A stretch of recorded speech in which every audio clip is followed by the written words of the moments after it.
ஓம் ஸ்ரீ சத்குரு சாய்நாதரின் திருவடிகள் போற்றி. Hi friends, இந்த நாள் உங்கள் அனைவருக்கும் மகிழ்ச்சி நிறைந்த நாளாக அமைந்திட இறைவனை வேண்டி வீடியோவுக்குள் அழைக்கிறேன். நாம் சாய் சத்சரிதம் 6வது அத்தியாயம் சென்ற வீடியோவில் ராமநவமி திருவிழா கொண்டாடப்படுவதற்கு முதலில் சாய்பாபாவின் அனுமதியையும் பிறகு கலெக்டர் அனுமதி பெறப்பட்டதையும் விழாவிற்கான சகல ஏற்பாடுகளையும் மிகவும் மகிழ்ச்சியோடும் பொறுப்புணர்வோடும் அங்குள்ளவர்கள் நிறைவேற்றியதையும் சந்தனக்கூடு ஊர்வலம் அதற்கான ஏற்பாடுகளையும் பற்றி தெரிந்து கொண்டோம். மேலும் நம் மனதில் பதிய வேண்டும் என்பதற்காகவே ஆசிரியர் குறிப்பிட்டுள்ள சில வார்த்தைகள், அதாவது எவன் சாஷ்டாங்கமாக சரணம் செய்து தனது இதயத்தையும் உயிரையும் பாபாவிடம் சமர்ப்பிக்கிறானோ அவன் வாழ்க்கையின் 4 முக்கிய குறிக்கோள்களாகிய அறம், பொருள், இன்பம், வீடு அதாவது முக்தி இவைகளை எளிதில் அடையலாம் என்றும், மேலும் பக்தர்களின் நலனுக்காக பாபாவினால் கூறப்பட்ட சில பொன்மொழிகள், உணவுக்காகவும் உடைக்காகவும் கடின முயற்சி எடுக்க வேண்டாம், தன்னை சதா சர்வகாலமும் மனதில் இருத்தி தூய்மையான பக்தி உள்ளன்போடு தியானிப்பவர் வீட்டில் என்றுமே உணவுக்கும் உடைக்கும் பற்றாக்குறை ஏற்படாது என்றும், உலக கௌரவங்களில் வழி தவறிவிடாமல் இறை சன்னிதானத்தில் கௌரவம் அடைய வேண்டும் என்றும், புலன் 5ம் இறை வழிபாட்டிற்கே பயன்படுத்தப்பட வேண்டும் என்றும் தெரிந்து கொண்டோம். இந்த வீடியோவில் சென்ற வீடியோவின் தொடர்ச்சியை தான் பார்க்க போகிறோம். திருவிழாவின் போது பாபா ஏன் கோபம் அடைந்தார், அதன் பின் நேர்ந்தது என்ன என்பதை இந்த வீடியோவில் விரிவாக காண இருக்கிறோம். வாங்க வீடியோவுக்குள் போகலாம். அத்தியாயம் 6 தொடர்ச்சி வாசிக்கப்படுகிறது. உருசை ராமநவமி திருவிழாவாக மாற்றுதல். இவ்வாறாக விஷயங்கள் எல்லாம் நடந்து கொண்டு இருந்தன. 1912ஆம் ஆண்டு வரை இவ்விழா படிப்படியாக முக்கியத்துவம் அடைந்து வந்து பிறகு ஒரு மாறுதல் நிகழ்ந்தது. அந்த ஆண்டு கிருஷ்ணராவ் ஜாகேஷ்வர் பீஷ்மா சாயி சகுணோபாசனா என்ற சிறு புத்தகத்தின் ஆசிரியர் அமராவதியை சேர்ந்த தாதா சாஹேப் கபர்டேயுடன் திருவிழாவிற்கு வந்து முந்தைய தினம் தீக்ஷித் வாதாவில் தங்கியிருந்தார். அவர் தாழ்வாரத்தில் படுத்து கொண்டிருந்த போது லக்ஷ்மண் ராவ் என்ற காகா மகாஜனி மசூதிக்கு பூஜை சாமான்களுடன் போய்கொண்டிருந்தார். அப்போது பீஷ்மாவுக்கு ஒரு புது எண்ணம் தோன்றியது. அவர் காகாவை நோக்கி பின்வருமாறு கூறினார்: ஷீரடியில் உருஸ் அல்லது சந்தன திருவிழா ராமநவமி என்று கொண்டாடப்படும் உண்மைக்கு ஏதோ ஒரு தெய்வ ஏற்பாடு இருக்கிறது. இந்துக்களுக்கு ராமநவமி தினம் மிகவும் பிரியமானது. பின்னர் ஏன் இந்த நாளில் ராமநவமி கொண்டாட்டத்தை ஆரம்பிக்க கூடாது? காக்கா மகாஜனி இக்கருத்தை விரும்பினார். பாபாவின் அனுமதியை இவ்விஷயத்தில் பெறுவது என முடிவு செய்யப்பட்டது. அத்திருவிழாவில் கீர்த்தனை செய்யும் ஹரிதாஸை, கடவுளின் புகழை பாடும் பாடகரை எங்கனம் அடைவது என்பது முக்கியமான விஷயமாகும். ராமர் பிறந்ததை பற்றி தன்னுடைய பாடல்களான ராம அக்கியன் தயாராய் இருப்பதாகவும் தானே இக்கீர்த்தனைகளை பாடுவதாகவும் கூறி பீஷ்மா இப்பிரச்சனைக்கு தீர்வு கண்டார். காக்கா மகாஜனி அப்போது ஹார்மோனியம் வாசிக்க வேண்டும். ராதா கிருஷ்ணமாயியால் தயாரிக்கப்பட்ட சுன்வடா, சர்க்கரை கலந்த இஞ்சிப்பொடி பிரசாதமாக பெறுவதற்கு ஏற்பாடு செய்யப்பட்டது. பின்பு அவர்கள் பாபாவின் அனுமதியை பெறுவதற்கு சென்றனர். அங்கு நடந்து கொண்டிருந்த எல்லாவற்றையும் அறிந்திருந்த பாபா, வாதாவில் என்ன நடந்து கொண்டிருந்தது என்று மகாஜனியிடம் வினவினார்.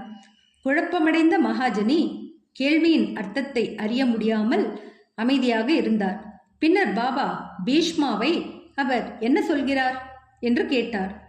ராமநவமி திருவிழா கொண்டாடுவதன் கருத்தை அவர் தெரிவித்து பாபாவின் அனுமதியை கோரினார்.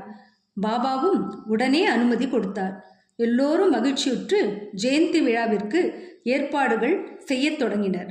மறுநாள் மசூதி துணி ஜோடனையால் அலங்கரிக்கப்பட்டது. ராதா கிருஷ்ணமாயியால் ஒரு தொட்டில் கொடுக்கப்பட்டது. பாபாவின் ஆசனத்தின் முன்னர் அது வைக்கப்பட்டு நிகழ்ச்சிகள் ஆரம்பமாயின.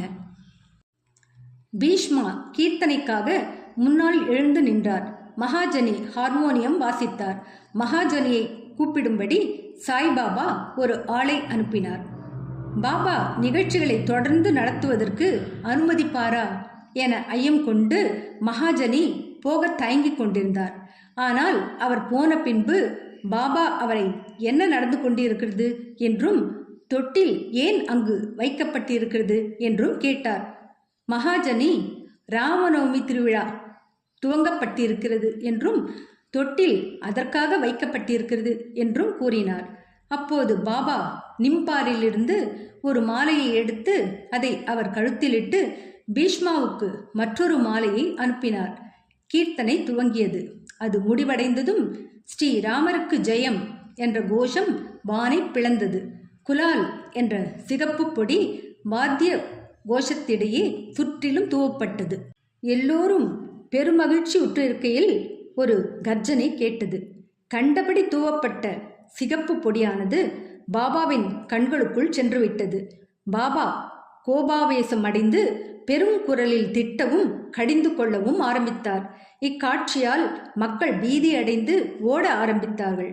பாபாவை நன்கு அறிந்த அவருடைய நெருங்கிய பக்தர்கள் பாபாவின் கடிந்துரைகளையும் திட்டல்களையும் வேஷமிடப்பட்ட ஆசீர்வாதங்கள் என்று எடுத்துக்கொண்டனர். ராமர் அவதரித்ததும் ராவணனையும் அகங்காரம், கெட்ட எண்ணங்கள் முதலிய அவனுடைய அரக்கர்களையும் கொல்வதற்காக பாபா கடுமையான கோபாவேசம் அடைந்ததும் முறையே என அவர்கள் நினைத்தனர். மேலும் ஷீரடியில் ஏதாவது ஒரு புதிய வேலை ஆரம்பிக்கப்படுமானால் பாபா கடுமையாக கோபம் கொள்வது வழக்கம். எனவே அவர்கள் அமைதியாய் இருந்தார்கள். பாபா தமது தொட்டிலை உடைத்து விடுவார் என்று ராதாகிருஷ்ணமாயி பயந்து போய் மகாஜனியிடம் தொட்டிலை எடுத்து வந்துவிடும்படி கூறினாள். அவர் சென்று தொட்டிலை தளர்த்தி கழற்றப்போன சமயம் பாபா அவரிடம் சென்று தொட்டிலை அகற்ற வேண்டாம் என்று கூறிவிட்டார். பின்னர் சற்று நேரத்தில் பாபா சாந்தமடைந்தார். பின்பு மகா பூஜை, ஆரத்தி உள்ளிட்ட அந்நாளைய நிகழ்ச்சிகள் எல்லாம் நிறைவேறின. பிறகு மகாஜனி பாபாவிடம் தொட்டிலை அப்புறப்படுத்த அனுமதி கேட்டார். இன்னும் விழா முடியவில்லை என கூறி பாபா மறுத்துவிட்டார். அடுத்த நாள் கீர்த்தனையும் கோபால் காலா விழாவும் நடைபெற்றன. கீர்த்தனைக்கு பிறகு தயிரும் பொரி அரிசியும் கலந்த ஓர் மண்பானை உடைப்பதற்காக தொங்கவிடப்பட்டிருக்கும். கிருஷ்ண பரமாத்மா தன் நண்பர்களான கோபாலர்களுக்கு செய்ததை ஒப்ப அதனுள் இருப்பவை எல்லோருக்கும் பகிர்ந்து அளிக்கப்படும். அதன் பின்னரே பாபா தொட்டிலை அப்புறப்படுத்த அனுமதித்தார். இவ்வாறாக ராமநவமி திருவிழா நடைபெற்று கொண்டிருக்கையில் பகலில் 2 கொடி ஊர்வலமும் இரவில் சந்தனக்கூடு ஊர்வலமும் வழக்கமான கோலாகலத்துடனும் அனைவரின் ஆரவாரத்துடனும் நல்ல முறையில் நடைபெற்றன. இத்தருணத்திலிருந்து பாபாவின் உருஸ் விழாவானது ராமநவமி திருவிழாவாக மாற்றப்பட்டது. அடுத்த ஆண்டிலிருந்து 1913 ராமநவமியின் நிகழ்ச்சிகள் அதிகரிக்க ஆரம்பித்தன. ராதாகிருஷ்ணமாயி சித்திரை 1 தேதியிலிருந்து நாம சப்தாகம் செய்ய ஆரம்பித்தாள். அதாவது இறைவனது புகழை தொடர்ந்து 7 நாட்களுக்கு பாடிக்கொண்டிருப்பது. எல்லோரும் முறை வைத்து பங்கெடுத்து கொண்டனர். அவளும் சில நாட்கள் அதிகாலையில் கலந்து கொண்டாள். நாட்டின் எல்லா பகுதிகளிலும் ராமநவமி கொண்டாடப்படுவதால் ஹரிதாஸை பெறும் கஷ்டமானது மீண்டும் உணரப்பட்டது. ஆனால் விழாவிற்கு 5 அல்லது 6 நாட்களுக்கு முன் நவீன துகாராம் என்றறியப்பட்ட பால புவாமாலியை தற்செயலாக மகாஜனி சந்தித்தார். அவரை அவ்வாண்டு கீர்த்தனை புரிய செய்தார். அடுத்த ஆண்டு 1914 சாதாரா ஜில்லா பிர்ஹாட் சித்த கவடே நகரை சேர்ந்த பாலபுவா சாதார்கர் என்பவர் தமது நகரில் பிளேக் பரவியிருந்த காரணத்தால் அங்கு ஹரிதாஸாக இயங்க முடியவில்லை. எனவே ஷீரடிக்கு வந்து காக்கா சாஹேப் மூலம் பெற்ற அனுமதியுடன் கீர்த்தனை செய்தார். அவரது முயற்சிக்கு போதுமான அளவு சன்மானம் கொடுக்கப்பட்டது. முடிவாக ஒவ்வொரு ஆண்டும் புதிய ஹரிதாஸ் ஒருவர் கிடைக்கப்பெறும் சிரமத்தை 1914 தாஸ்கனு மகாராஜை இப்பணியில் சாய்பாபா நிரந்தரமாக நியமித்ததன் மூலம் தீர்த்தார். அந்நாளிலிருந்து தற்போது வரைக்கும் அவ்வேலையை தாஸ்கனு வெற்றிகரமாயும் சிறப்பான முறையிலும் நிறைவேற்றி வருகிறார். 1912 ஆண்டிலிருந்து ஒவ்வொரு ஆண்டும் திருவிழா படிப்படியாக வளரத் தொடங்கியது.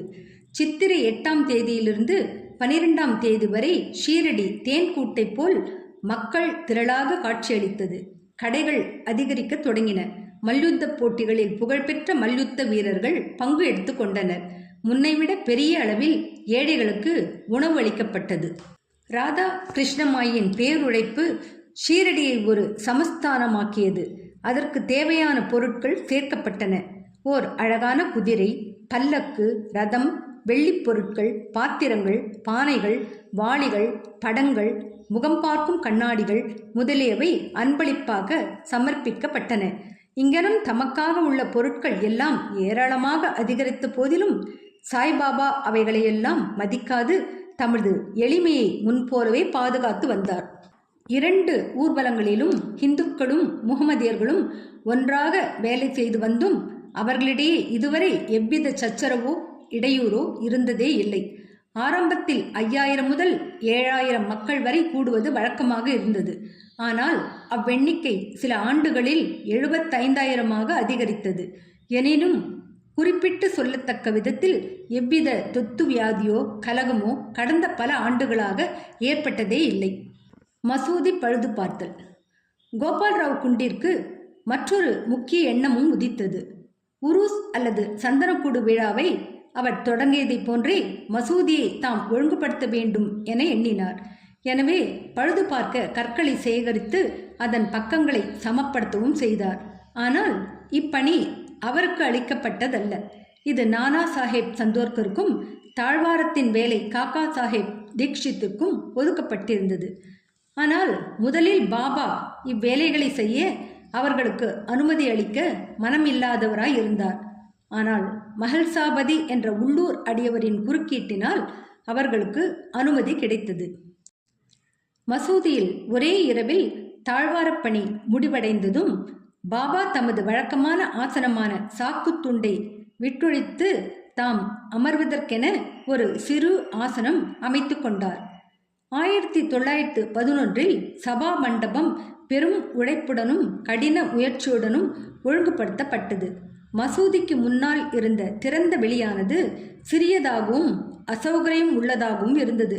காக்கா சாஹேப் தீக்ஷித் அதை விசாலப்படுத்தி அதற்கு மேற்கூரை போட விரும்பினார். பெரும் செலவில் இரும்பு தூண்கள், கம்பங்கள், துணிகள் முதலியவற்றை வரவழைத்து வேலையை ஆரம்பித்தார். இரவில் எல்லா அடியவர்களும் கடினமாக உழைத்து கம்பங்களை ஊன்றினார்கள். ஆனால் மறுநாள் காலை சாய்பாபா சாவடியிலிருந்து திரும்பி வந்தபோது எல்லாவற்றையும் வேருடன் பிடுங்கி வெளியே எறிந்தார். ஒருமுறை இவ்வாறு நிகழ்ந்தது. அவர் மிகவும் உணர்ச்சி வசப்பட்டு ஒரு கம்பத்தை ஒரு கையில் பிடித்து கொண்டு அதை அசைத்து வெளியே எடுக்க ஆரம்பித்து மற்றொரு கையால் தாத்யா பாடீலின் கழுத்தை பற்றினார்.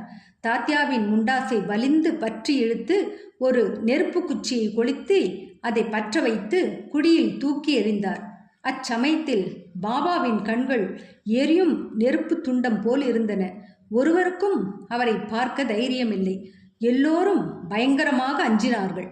பாபா தமது பையிலிருந்து ஒரு ரூபாயை எடுத்து அதை ஒரு புனித நிகழ்ச்சியின் நிவேதனம் போல் அங்கே விட்டெறிந்தார். தாத்யாவும் மிகவும் பயந்து போனார். யாருக்கும் தாத்யாவுக்கு என்ன நிகழப்போகிறது என்பது தெரியவில்லை. ஒருவருக்கும் தலையிட தைரியம் இல்லை. பாபாவின் குஷ்டரோகி அடியவனான பாகோஜி ஷிண்டே என்பவன் கொஞ்சம் முன்னேற துணிந்தான். ஆனால் அவன் பாபாவால் தள்ளப்பட்டான். மாதவராவுக்கும் அதை போன்ற மரியாதையே கிடைத்தது. அவர் கற்களால் அடிக்கப்பட்டார். ஆனால் சிறிது நேரத்திற்கு பின் பாபாவின் கோபம் தணிந்து குளிர்ந்தது. கடைக்காரனிடம் ஆள் அனுப்பி பூவேலை செய்த ஒரு முண்டாசு வாங்கி வரச் செய்து தாத்யாவுக்கு ஒரு சிறப்பான கௌரவம் செய்வதைப் போல் தாமே அவர் தலையில் கட்டிவிட்டார். பாபாவின் இவ்வினோத குணத்தை கண்டு எல்லோரும் ஆச்சரியத்தால் தாக்கப்பட்டனர். அவ்வளவு வேகமாக பாபாவை கோபமடைய செய்தது எது? தாத்யா பாடீலுக்கு உதை கொடுக்கும்படி செய்தது எது? அவரது கோபம் அடுத்த வினாடியே தணிந்தது எப்படி என்பதை அவர்கள் எல்லோரும் அறிந்து கொள்ள இயலவில்லை. சில வேளைகளில் பாபா மிகவும் அமைதியாகவும் மௌனமாகவும் இருந்தார். இனிமையான விஷயங்களை அன்புடன் பேசினார். பின்னர் உடனே சின்ன பொய்க்காரணம் இருந்தோ இல்லாமலோ கோபாவேசம் அடைந்தார். அத்தகைய பல சம்பவங்களை இங்கே கூறலாம். ஆனால் எனக்கு எதை சொல்வது, எதை விடுவது என்று தெரியவில்லை. எனவே அவைகளை எனக்கு தோன்றிய போது கூறுகிறேன். அடுத்த அத்தியாயத்தில் பாபா ஒரு முகமதியரா ஹிந்துவா எனும் வினா எடுத்துக்கொள்ளப்படும்.